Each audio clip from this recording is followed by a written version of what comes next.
Okay, Grammys happened again this year, and I guess I'd call it one of the better Grammys in recent memory. It's one of the best ones since I started doing vlogs of it, and I'd have to go back and rewatch it. But I think this may be the best Grammys in a while because it had the least actual Grammys in it. I think over like the course of 4 hours, they gave out like 6 awards. Like about an average of about an award and a half per hour. It's like I know no one cares about the Grammys, but this is surrendering. I feel like it's giving up. They're like, okay, fine, we know you don't care. We know no one cares. There were a lot of no shows in those awards that they were giving out. I suspect they know ahead of time who's going to win. They don't keep that under wraps because there are a lot of people who would have received awards whose awards weren't shown because they weren't there, and all the awards that they did give out were to people who were there. I get the feeling they're not trying to hide this. This is no longer a secret. And like I said, that's kind of surrendering. Instead of, I guess they don't want to show how many people just don't care anymore. But like I said, this was one of the better ones, but it's still kind of boring. It's still always going to be a little boring if this is. I'm trying to put my finger on why. If they're going to make a concert show, which basically just was a long concert, it needs to be a lot crazier, like the MTV Awards. Like there were 5 different songs, like 3 of them in a row were just like basically had the same setup I do, just person and a piano, and maybe they need to make it more exciting, pick it up. Like, does anyone really care about John Legend? I mean, I didn't even know he had a song out this year. Did you? But I guess I should talk about the highlights though, because there were a lot more highlights this year than in the past few. Chris Brown didn't perform twice. So, okay, so the biggest highlight by far for me, a lot of people will say it was Macklemore, but for me, the biggest highlight, definitely Kendrick Lamar and Imagine Dragons. Just head and shoulders above everything else. Like that was a star-making performance for both Kendrick and the Dragons. They were they just kicked, and they like to throw artists together. And I remember especially last year and the year before, they'd have like Rihanna performs with Coldplay and be like Rihanna performing one song, then handing off to Coldplay, and then walking off stage. And a lot of times it just doesn't work. And this worked well. They did like an actual honest-to-God mashup of their songs. They both got a chance to shine. Like, and Kendrick didn't win a single award last night, but he won the night. And this is what Frank Ocean needed to do last year that he didn't do. This is where Kendrick's gonna really hit people. And also, as I say, as someone who is completely sick of Radioactive, Imagine Dragons just killed it last night. They rocked. They ruled. Next year, I'm voting for Kendrick and the Dragons for Best New Artists. Like they need to record an album. And this was the staging of these shows were incompetent because right after Kendrick, and not even like an award between the two performances, right after Kendrick, they had poor little Casey Musgraves with her light up cowboy boots making her own little song, and that's an impossible act to follow, especially when you're a low key country artist. But I really loved her performance. I'd never heard that song before, Follow Your Arrow, and it was absolutely excellent. Those 2 songs back to back were just some great television. Maybe I wouldn't feel the same way if I'd already known that song, but being introduced to it for the first time, that was really great. And seeing as she beat Taylor Swift for the Country Album Award, I feel like I want to say, I was attacking Taylor Swift back when she was still super popular, and now that she's super hateable, I feel like she needs defending. But Casey Musgraves is the antidote to Taylor Swift in all the right ways. She is what the country world needed, and she speaks with a level of wisdom that Taylor Swift doesn't have, and she's certainly much less judgmental and much more observant of the world around her, let's say, and a lot less selfish a songwriter than Taylor Swift is. And I wouldn't have minded if she won Best New Artist either. I thought it should have gone to Kendrick. It actually went to Macklemore, who I said this in the Best Of review. You know, I like Macklemore a lot. This year belonged to Kendrick for me, and Macklemore isn't a thug or anything, but he robbed Kendrick last night. And Macklemore is walking such a difficult tightrope that he does not have the skills to walk, because he wants to be as inclusive as he possibly can, and there's always going to be a certain contingent who not going to accept him because he's a straight white guy, and he's so self-conscious about it.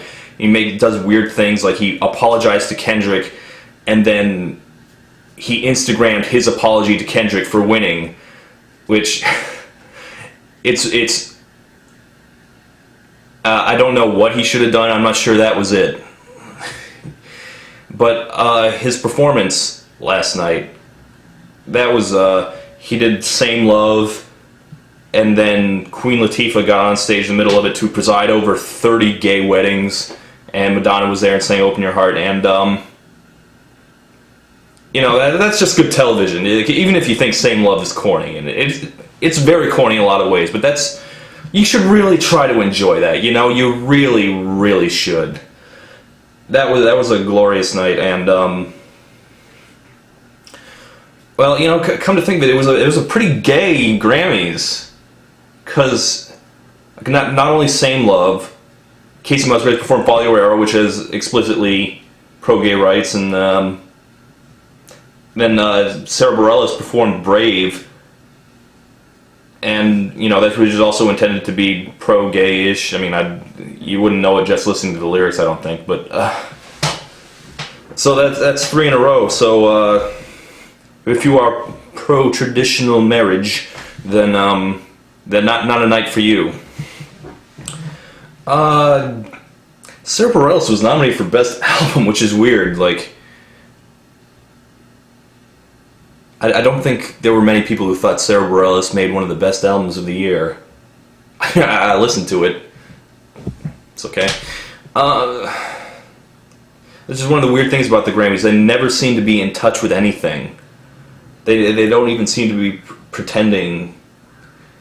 Like in the Oscars, like every once in a while is some middle-brow piece of crap like The Reader sneaks in there, but for the most part they're much more in tune with what people say are good movies than the Grammys are with good songs.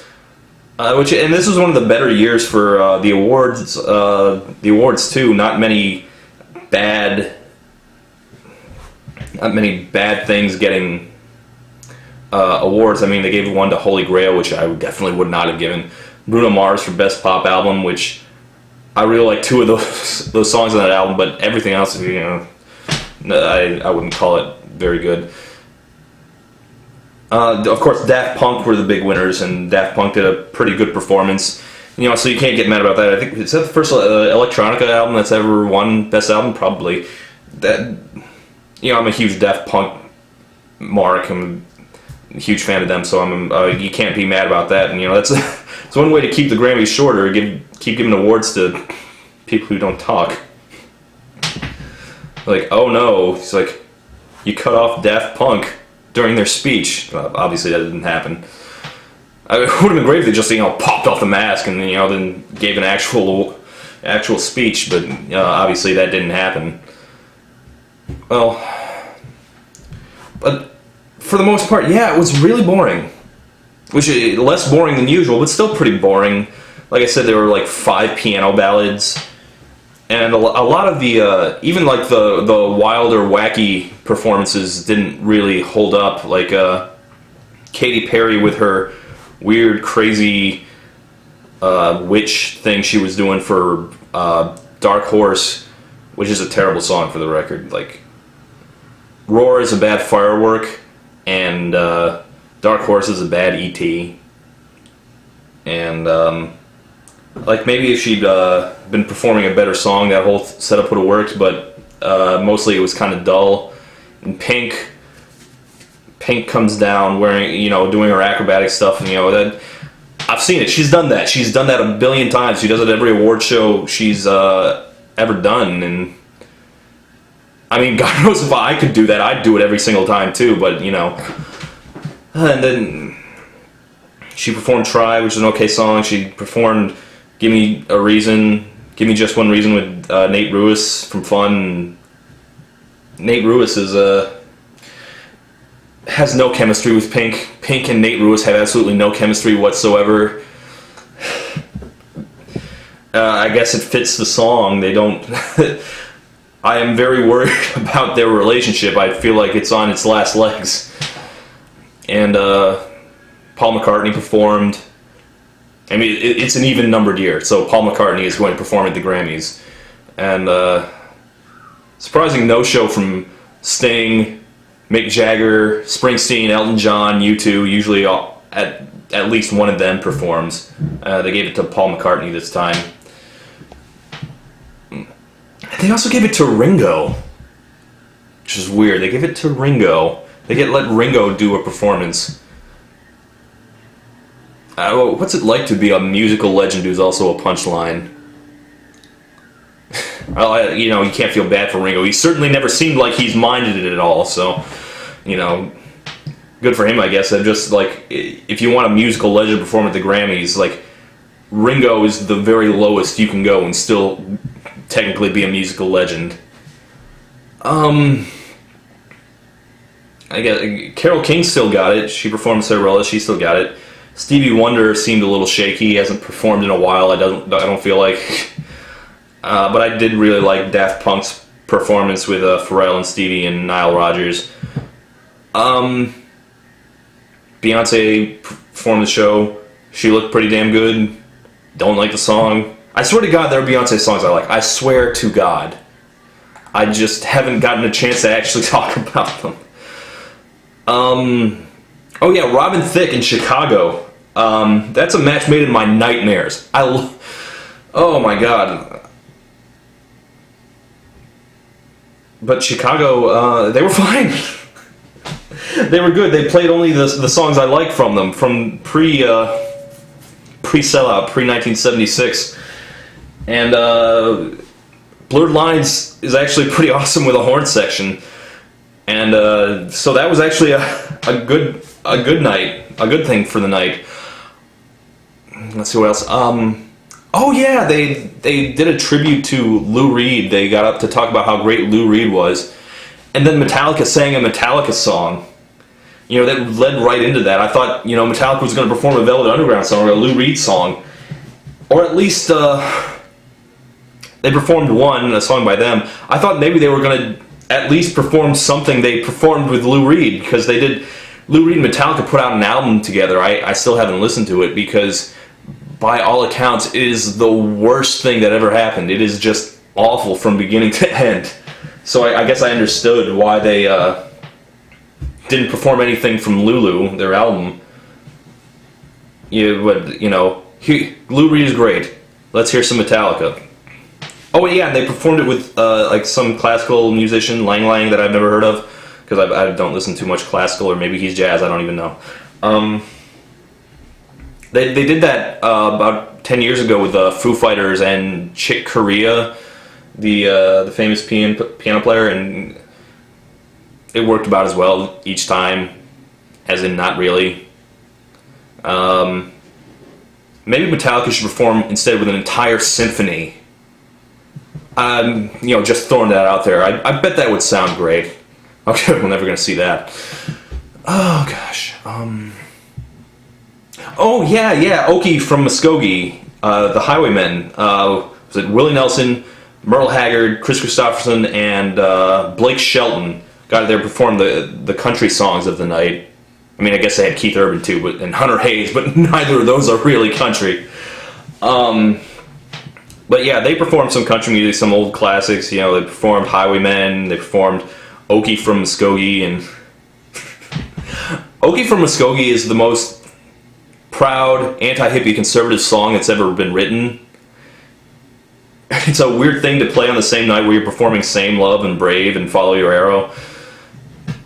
And even like everyone performing was kind of laughing at it. I mean, it's kind of tongue in cheek anyway, but you know, like Willie Nelson's up there singing about not smoking marijuana.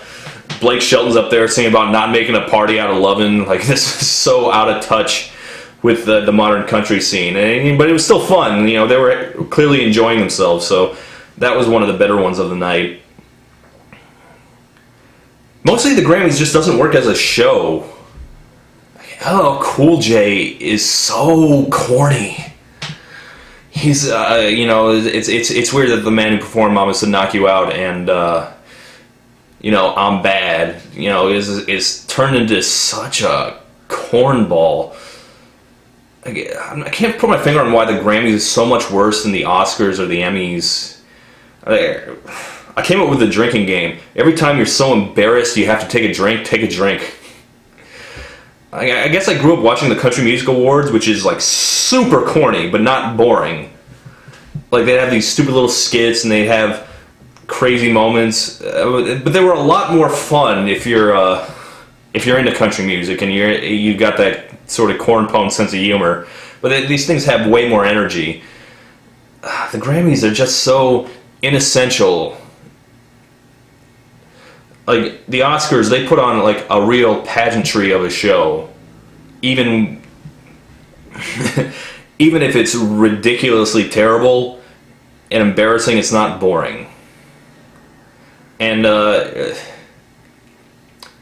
don't know, this year there were a couple moments worth watching, and that's made it better than it usually is. You know, watch it for Daft Punk, watch it for Kendrick and the Mad Dragons, watch it for Casey Musgraves, even Robin Thicke in Chicago. But yeah, well, someday they need to figure out how to put on a show. They just don't have a handle on it, and they really need to start putting it together. There needs to be more awards. Maybe if they start treating the awards more seriously, they'd have people who took it seriously. But, you know, we're a long way off from Soy Bomb. The most interesting thing that's ever happened at the Grammys. We need more Soy Bomb. All right, thank you. I'm Todd In The Shadows. Have a good day.